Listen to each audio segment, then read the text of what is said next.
So yesterday, I tuned into the latest Corey Wayne video. It was a guy who had moved to Charlotte. For those of you who don't live in the U.S., that's in the state of North Carolina, in the United States, obviously. And he met some girl on Tinder, he says. And like a week later, met her on a date. They hooked up on their first date. And then a week went by, and he hit her up for a second date, and they hooked up on that second date, and things began to move real fast after that. Basically, they began to see each other frequently, and at some point she decided that she wanted to meet her mother. This was like all within a month. And they'd gone on a couple dates with friends, I think her friends, obviously, because he's new to the area. And then things started going sideways on him right after that. She started getting distant, not as responsive, and eventually she gave him the let's be friends and, the basic breakup, which made me think about the girl that I met on Tinder some 3.5 years ago. I hope you can hear my voice with the traffic behind us here. 3.5 years ago, I met her on Tinder here in the Bay Area, San Francisco Bay Area. She was in town from Vermont on business for like a week. She lives in Vermont. I didn't know that at the time when we matched, and basically she had, hundreds of matches. She's 25 at the time, probably the peak of her attractiveness. Beautiful blonde, fit. Nothing you can complain about.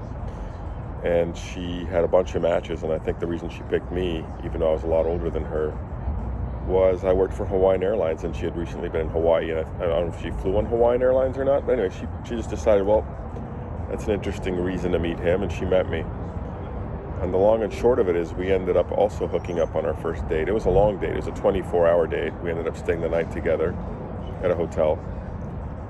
And the next day I took her to the airport, and I agreed to send her some things of hers that she wanted to have shipped to Vermont. So we were in touch for a couple of days after that while I did that, and then I didn't expect to really hear from her after that. I think we added each other on social media.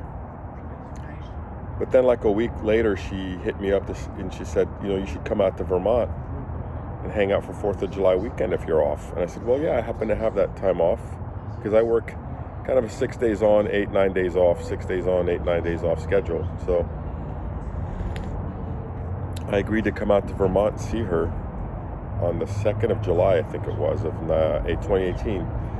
And yeah, we spent 8 days together, including the 4th weekend, the 4th of July, which was on a weekday, I think. But anyway, things just moved really quickly. And I did actually meet her family, not just her mom and dad, but like her whole extended family within a few days of arrival, because there was a wake happening for her recently deceased grandmother. And these people were all very friendly and very receptive to me, and she paraded me around like a boyfriend. And so it was instant. It was like an instant boyfriend mode. And even at one point later when we were talking, she brought up how there was never a courtship, that there was no courtship. And I think what she was trying to say is there was no mystery. She never had to wonder how much I was into her or not. It was clear that I was very into her. I was there in Vermont, spending 7 days in a row with a woman I just met. And I felt so great. I was on top of the world. She was beautiful. She was fun to be with. She did anything I wanted to do in the bedroom. And she was just a easy human being to be with, a good woman for the most part, somebody I could see marrying. Not that I was going to marry again per se, but if I were to do it again and do it right this time, it would be someone like that. That's how I was thinking. And we ended up going back and forth. She came to the Bay Area once for like 8 days, and she enjoyed herself. But then, she always had a little bit of anxiety, especially about traveling. And she told me later on that she'd like to just kind of mostly spend our time in Vermont because she loves it there. And I said, well, no problem. Again, I was falling for this girl. I think I'd already told her by this point that I loved her before she ever told me she loved me, by the way, which is not a good idea. But yeah, I was basically revolving my life around her, not in a very pronounced way, but certainly by my actions. And at some point, if you treat her like a celebrity, she'll treat you like a fan. And, I used to take lots of pictures of her, and basically give her a lot of attention. And what I've learned is all of that is great. You can do all of that with a woman, but she first has to be in love with you. And what I fucked up on, and the lesson I want you to take from this is, you can't move that quickly. We can fall in love in a week as a man, or 2 weeks. You know, we can just, because she's gorgeous, she seems to be loyal and she's great in bed, we can literally fall hard for a woman because of that. However, it takes them a couple of months, and it takes them maybe even longer sometimes, not much usually, but and there has to be a mystery. There has to be a little bit of anxiety as to whether, is he really into me? You know, they need to, you know, nobody wants to be the prize. They want to get the prize.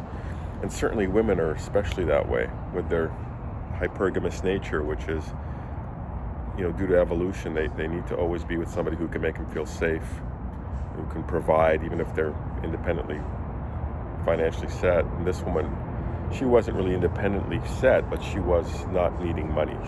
She had a trust fund. She had a part-time job. She didn't need to work full-time, and she was actually living with her parents at 25. And money wasn't an issue for her. She wasn't materialistic at all. She drove an older used car and just didn't really care. I had nice things, and she was like, oh, that's nice, but she never really, I never got the impression she cared about the finer things like I do, for example. But suffice it to say, the big mistake I made, you know, we would argue about politics sometimes, which was not helpful. I'm more right-leaning. She's definitely more left-leaning, typical Bernie Sanders, Vermont vibe type woman, very almost bordering on an angry feminist in her views on feminism. But none of that would have mattered if I'd let her just fall in love with me. And what I ended up doing is, I mean, for lack of a better word, I suffocated her with too much attention. And, you know, the cat got bored, and it left the neighborhood. And to my credit, I didn't chase very hard, but I certainly chased. And even after the breakup, I hit her up about 2 weeks after the breakup and told her, hey, you know, how about we try this again?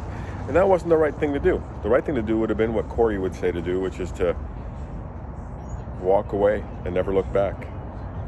And no, instead I stayed in touch with her sister. And her sister, don't get me wrong, I liked her as a friend. But at some point, I feel like my contact with her sister was not helping me move on either. And the sister began basically being bored with our conversation. And I was like, well, why am I even doing this? Why am I even communicating with her? The mother too, you know. So, lesson to take is move slowly, leave a little bit of mystery. And then when the time is right and she says, I love you, and she means it, then you shower her with love and with attention and with your energy. You know, give her what you want to give her, and don't hold anything back. And that's my advice.